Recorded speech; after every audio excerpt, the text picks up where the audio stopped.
I always find it interesting, what people choose to, like when there's, read something off and then they're trying to describe the letters, because if it's one that sounds like multiple different things, S really seems to be the biggest curveball for me. What do you mean? So one time I asked this guy's name, he's, spelling it back to me. He's like, yeah, S is in C. Was he Hispanic? No, bud. S-E-A, like the ocean. Oh, I was thinking like S-I-C.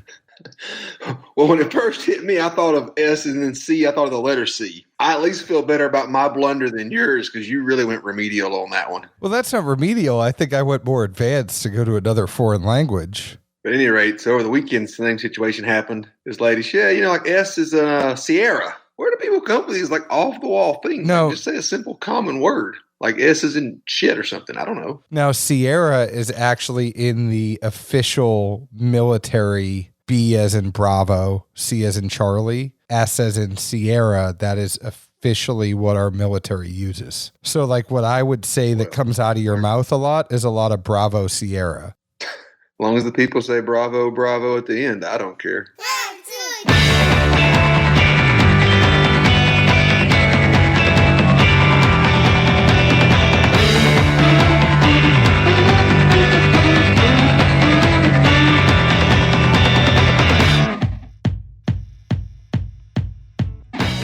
Hello, everyone. My name is John Edwards, and with me is Zeke Baker, and together we make the Dad's Drinking Bourbon. Wherever you are, whatever time it is, thank you for making us a part of your day. Hello, Zeke Baker. Hello. And what is going on, my friend? My jawline feels better. Oh, yeah, you had some TMJ before, didn't you? Not TMJ, just like... Let's not lie. Most people know I got a pretty ginormous damn noggin. Apparently the straps in them stupid little masks ain't made to stretch out as far as from the ear to chin ratio that I have. And literally by the end of the day, wear one 8, 9, 10 hours, I'd go to like just close my mouth and my teeth would not line up. It was a very awkward and weird feeling. I'm not lying. Really? Yeah, like it'd take hours for it to kind of revert back to normal. I'm not sure why. You play football. It's simple.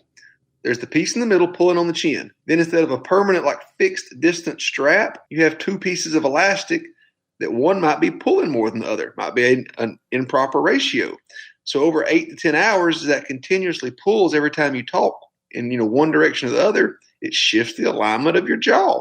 I'll just take your word for it. I'm telling you, son, it's painful. It sounds it. I don't want it. I definitely don't want it. But before we get started, want to let you know today's show is sponsored by our friends over at CaskCartel.com, changing the industry standard as to how you get your alcohol. Right now, it's a huge convenience play. You're not going out all the time, and maybe you want to get stuff shipped directly to your door. Whatever it is, vodka, gin, rum, whiskey, bourbon, scotch, tequila, Amaro, rum. Did I say rum already? People get mad if I don't say rum, so I got to say it twice sometimes. Well, there's two different ones. There's RHUM and RUM, so you can do that. I mean, there's also like tequila, mezcal. A tequila is a mezcal. We learned that. I feel smart. Also want to let you know, our friends over at Cask Cartel, they actually have the limited edition blackened whiskey box set from Metallica. So if that's your thing, you can pre-order now at CaskCartel.com. It comes with 2 limited edition 12-inch Metallica vinyl picture discs and all sorts of good stuff. Obviously, hey, if you go to CaskCartel.com and you're looking for some allocated stuff, you're going to pay a little bit more. But if you want some stuff you can get every day and you want it shipped to your door and you want a convenience play, go to CaskCartel.com, order your stuff. Or if you have some disposable income, you want some pappy, they're going to have it. Also, check them out on Instagram at Cask Cartel. They're always doing awesome giveaways to their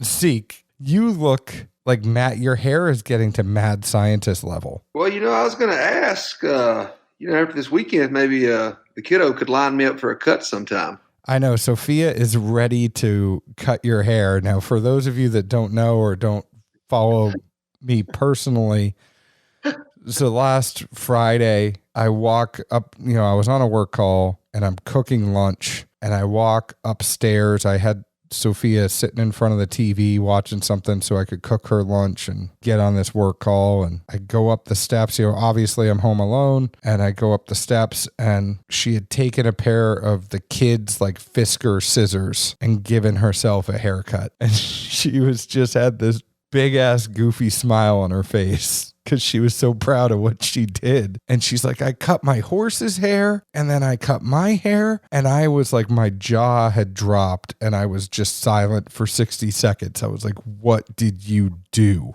Knowing that I'm just going to be in a shit ton of trouble. I sat there. I was like, what did you do? And she goes, I just wanted to get clean. So she wanted her hair clean. So she cut it. Needless to say, I have a big problem with anyone that says, oh, this happened on your watch. And it's like, you know what? I'm trying to work and entertain a 4-year-old at the same time, give her schoolwork, keep her occupied so she doesn't go stir crazy. I'm just surprised it took 2.5 months. I mean, she did a pretty good job, in all honesty. I was surprised. She did an amazing job. I'm not going to lie. She did a very, very, very good job. I was impressed more than anything. I got messages before I saw it because at work and busy. I didn't circle back to it until after the shift was over. And going into it, seeing a couple of messages on my screen pop up, I didn't really acknowledge them. I was just like, oh, and keep scrolling and working. I'm surprised how many of your little snitches reach out to you and let you know everything that's going on in my life in the course of your day. Oh, really? My mom was the first one to send me the message. Your number one snitch right there, who is, by the way, I love your mom. She listens to the show every week. So, hey. But no, she messaged and so I just saw like enough of the preview message to know what was going on. Then I just kept going because I was busy. In my head, I went to this place of like, man, I wonder if she went to like I want my head to look like Daddy's head because that would have been golden. Anyways, our friend Alex, he sent us a blind a while ago, and we virtually decided to do this because I had given you the samples from the blind that he sent. So you have samples, and I had the samples. So we tried these 4 different pours from our friend Alex, who is Rhode Island Bourbon Guy on Instagram, RI Bourbon Guy. He's a good guy. You see him on the boards on Facebook too. He came to town. He left a 4 roses for us to split, and you drank it all on your own. Like I've said countless times about things, your half was here for plenty of time. You just never came to, get it. Well, quarantine happened. That's why I didn't go to see you guys anyway. I mean, he came down the last weekend before everything shut down. And I wasn't going to come up there and see you in the middle of the whole quarantine. So, he sent us 4. He also sent us this side pour that I just conveniently did not put in your little sample package. What I'm going to do in the middle of this whole show, because you drank that 4 roses, I just poured this side pour. I don't know what it is, but I'm going to enjoy the hell out of this and say, payback is a bitch, Zeke Baker. I don't even know what this whiskey is, but it's the best damn thing I've ever tasted in my whole entire life. That's funny. So he sent us 4. Alex left me an envelope and he said, appreciate all you do for the bourbon community. Have a blind on your bud. P.S. Keep moon sawing Zeke. I have this envelope. I have not opened it. Zeke, you can confirm it is sealed. Virtually, at least. Yeah, virtually you can confirm it's sealed. We went through, let's rank these in our order 1, 2, 3, and 4. And then we will open up the envelope. And then once we know what everything is, then we'll give our tasting notes so people know what's going on. So which one did you like the most to the least? Looking through my notes, I think I would leave them in the order I tasted them. 1, 2, 3, 4? Yeah. Interesting. I got 1, 3, 4, 2. And the 1 and 3 were pretty close. Pretty close. Kind of doesn't surprise me. I don't know.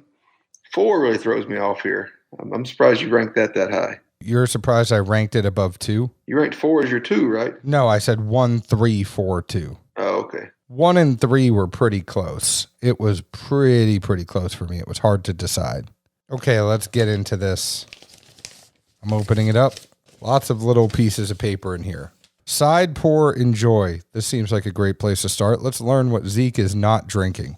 The side pour is a Lincoln Road OESO 13-year 49.1 ABV. This is a great Jamie Ferris pick. Alex, thank you.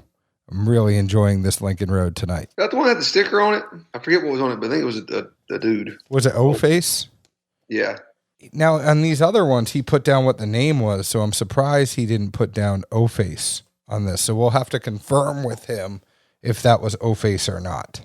Number 1, New England Barrel Society Oliver's Pick. It's an OESQ, 10 years, 3 months, 53.2% ABV.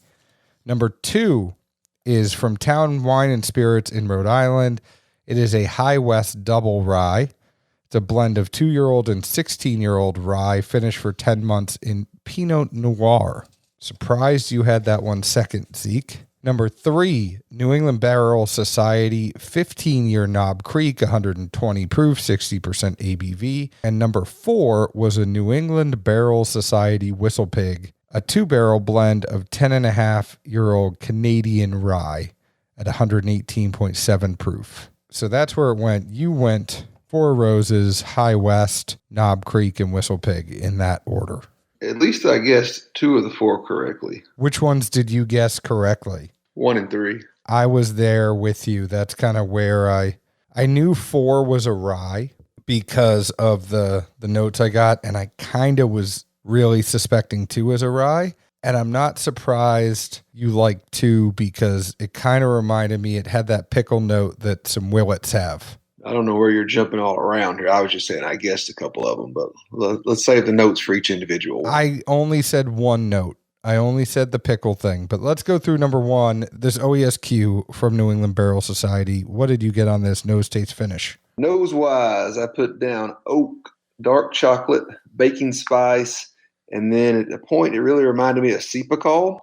And to me, that's one of those kind of things that when I get it, it's in Four Roses. That's really the only time I think I really use that note a lot.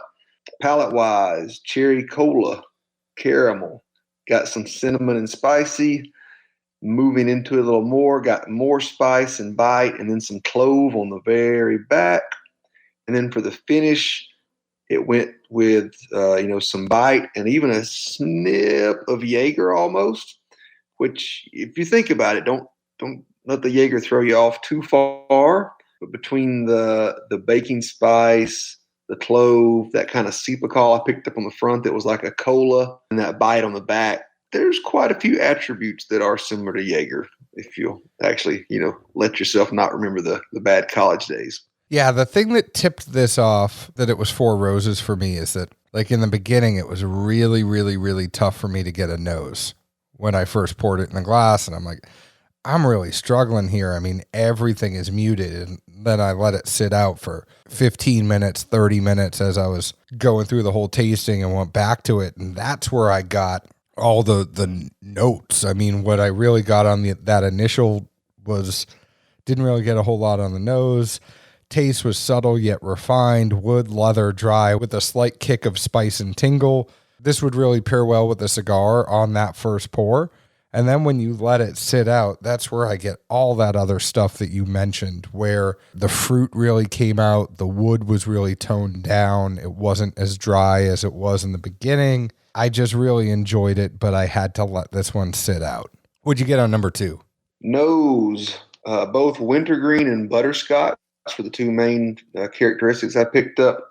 Palate-wise, I put down that it was minty, but not overpowering, viscous. It seemed to be more of a red hot than a baking spice flavor. And as far as the finish, there was a light singe and some oak, but at the same time, it was not drying. For the nose, I got pickles and mint. And then the taste, I said straight pickle juice with slight spice, a little bit of mint, like what you would drink if you had cramps playing ball. The finish, I said pickle with dry wood. If it had more depth, I'd rank it higher. But I just didn't feel like there was a lot going on here note-wise. I mean, I thought it was kind of straightforward, which I don't want to take points off for, but it just wasn't enough for me. I didn't get pickle at all at any point. Got a lot of pickle. Maybe you need more pickles in your life so you can discern this note. I eat a fair share of pickles. When was the last time you drank pickle juice? I mean, I had a pickle today with lunch because Sophia really likes pickles. Dill or bread and butter? Dill. Interesting. I don't like the sweet pickles. I like the dill pickles. When was the last time you drank pickle juice? I did not drink the juice today. Maybe you should take sips sometime and recalibrate. Maybe I should. What'd you get on number 3? That number 2 was the High West Double Rye. Number 3 is the New England Barrel Society 15-year Knob Creek pick. Yeah, and all I was going to say back to the point on that High West Double Rye being a Pinot, especially after the one that the Double Rye we had from Prov back in the beginning of the year.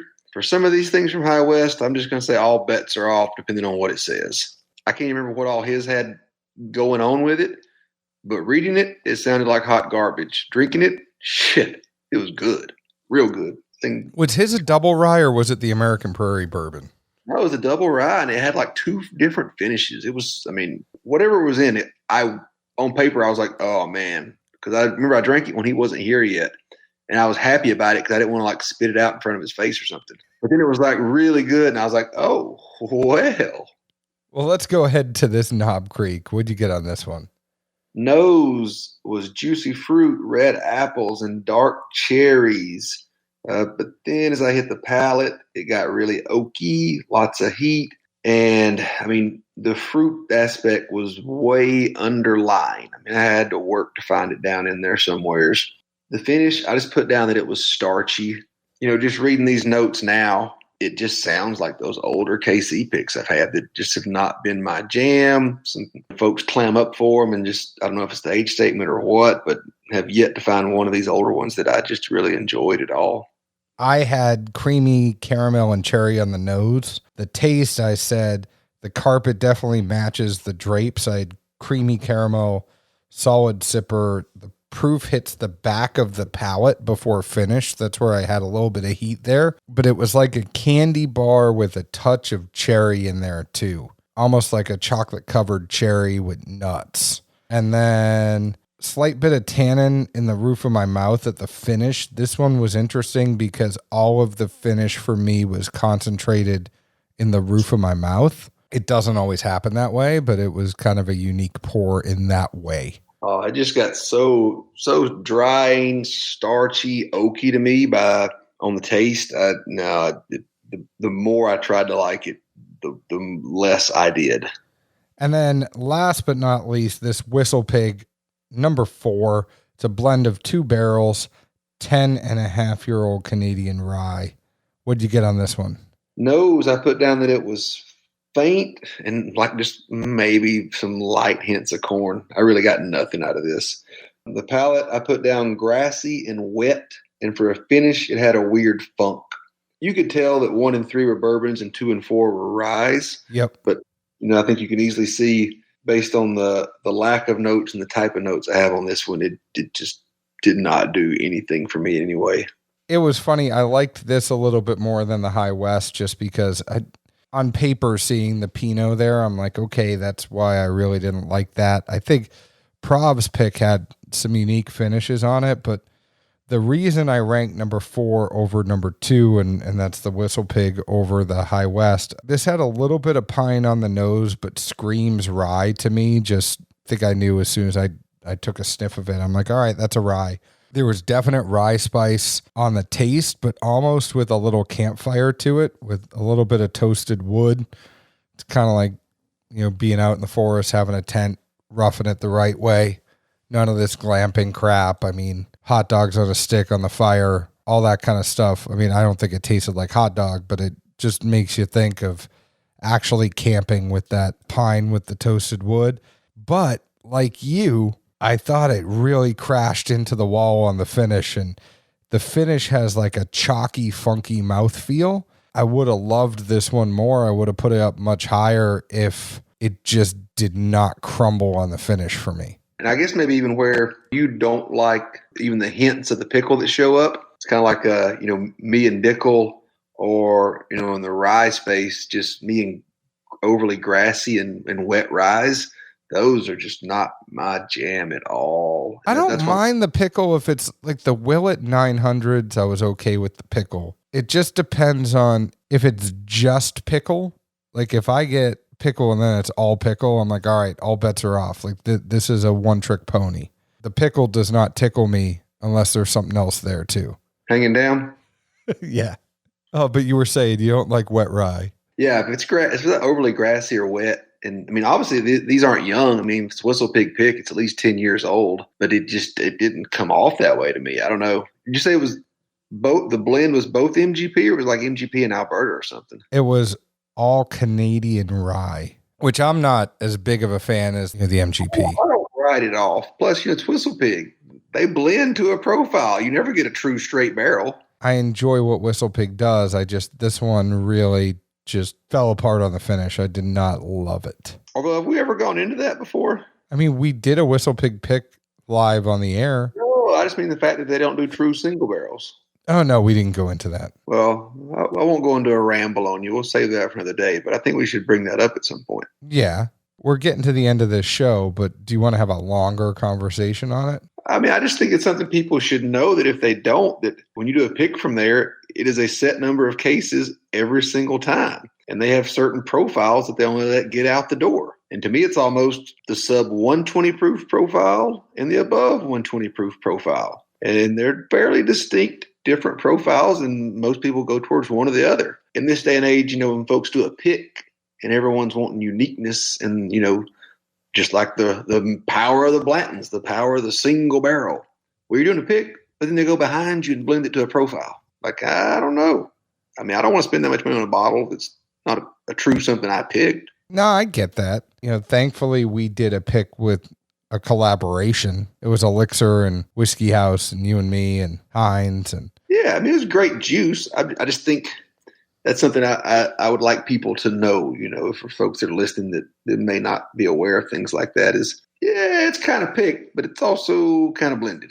Yeah. The other thing I'm really worried about, though, is you think the true camping is putting a hot dog on a stick. What do you mean? John, that's pretty amateur level bush league. You could at least do like the Silver Turtles, where you put the prep stuff and wrap it up in the tinfoil and you throw it on the coals. If you want to get real highfalutin, it's when you break out the Dutch ovens. And I'm not talking about you and the wife in the sleeping bag later. I'm talking about cooking. No, I know. You're talking about this highfalutin lifestyle where you can bring all of that stuff to the camp. I'm talking about what fits in your damn backpack. I mean, we had to tote some of that stuff when we were in the Scouts. It wasn't easy. How long did you have to tote it for? Like 10 feet? Further than I wanted to. Damn Dutch ovens ain't light. No, they're not. I would never put that. You talk a motto about be prepared. I'd never put a damn Dutch oven in my backpack. Although I will admit, one trip, I still remember this as a little kid too. Somehow, I guess folks didn't check my bag to make sure I packed everything I needed to. For supper, I literally had a can of chili and nothing to put it in. So I just peeled the I guess label off the can, cracked it open, and set the can of chili on the coals and let it cook that way. That sounds like a great meal to me. Hey, I mean, it got the job done. That's the way you got to pack. You got to think about what cans could you put in the backpack. On that note, want to let you know all of our glassware was brought to you by PremiumBarProducts.com. You might have known our friends over at DistilleryProducts.com. If you are a bourbon group or a distillery, you have a bigger order that you want to do that is wholesale, reach out to me. I'll get you in touch with them. But they realized that people needed to be able to get a smaller count, 1, 2, 3, 4 glasses, whatever it is. Go to PremiumBarProducts.com. You can actually get laser etch monogramming on there. And I'm not talking about the stuff that comes off in the dishwasher. I'm talking about the actual laser etched monogramming. It's great prices, and they have all sorts of glasses. They have the Wee Glencairn, the Neat glass, a Canadian Glen. They have the distiller's tasting glass, all that kind of stuff. Go to PremiumBarProducts.com. They also have bar tools, which is something that's pretty cool. They're good people. Carson, Janie, Vicky, all the folks over there at PremiumBarProducts.com. Find us on Facebook at Dad's Drinking Bourbon, Twitter at Bourbon Dads, Instagram at Dad's Drinking Bourbon. Find us wherever you download your podcast. Leave us an open and honest review like we leave open and honest reviews about the whiskey we drink. Thank you to our friend Alex for sending us this blind. We love getting blinds from listeners. We love it more when they actually seal up the envelope and we do not know what they gave us. That makes it even more fun. And follow Alex at Rhode Island Bourbon Guy. So that's RI Bourbon Guy on Instagram. If you hang around our page a lot, you'll see Alex. You'll know he's there. Zeke, where else can the folks find us? Well, if they want the mental image of John Edwards struggling, It's one hand wiping from the top of the forehead all the way down the face, and the other hand grabs the back of his pants and pulls them up over his lack of an ass, and he just kind of shuffles his feet as he moves. What do you mean? That's just what the look of John Edwards struggling. I didn't touch my ass. I'm just giving the folks a visual image. But I never touched my ass. Like, you embellished that part of it. Well, if you're standing up struggling. I didn't stand up. Dear Lord. I wiped my face. I mean, that part's true. I want to give the people an accurate representation. Well, if you were standing up, that's what you would have done. I don't know. I mean, my face just started sweating because I got flustered. That was more of what I was thinking. We'll be in Nashville. Find us. Look us up. Cheers. Cheers.